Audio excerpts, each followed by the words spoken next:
The power is with the people. We have the money, and we have the power. And if we stick together, we can have our voices heard.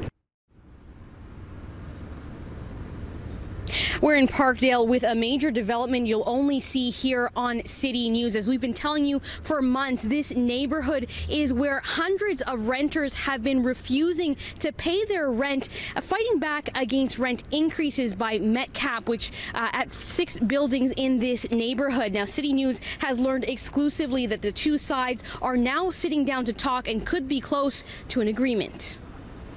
I was elated. I thought it's about time, and I think MetCap felt the same way, and we're both very pleased to be having the negotiations underway. We first met Barb Livesay back in April when she showed us why she wasn't happy with a proposal to increase rent above the provincial guidelines of 1.5%. There's a lot of low-income and pension people here in Parkdale. People would have to lose their homes, and we didn't want to see that happen because there's nowhere else for them to go.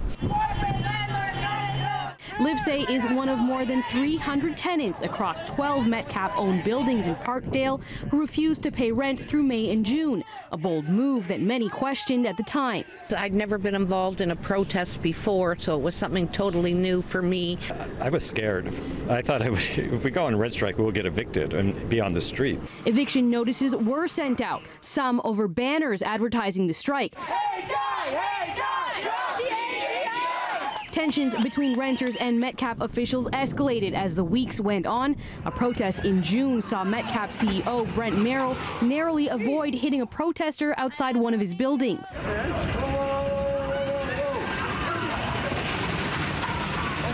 Both sides have had discussions and meetings, and we're hoping together, to resolve these issues to everyone's satisfaction.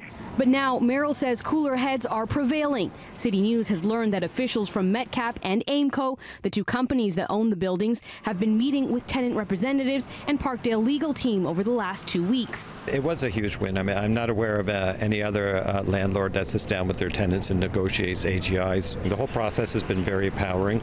In a show of good faith, MetCap has halted the eviction process on more than 200 notices they sent out, and striking tenants have been encouraged to pay their July rent. For these tenants, getting to sit across the table from corporate giants is vindicating after months of fear and criticism over their tactics. It was a David and Goliath situation. A lot of times you thought, where is this going, right?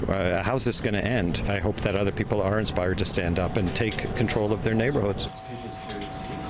Now, both MetCap and tenants here say they can't discuss the details of those meetings for legal reasons. And while they can't give us an exact timeline, both parties say they're hoping to come to an agreement very soon.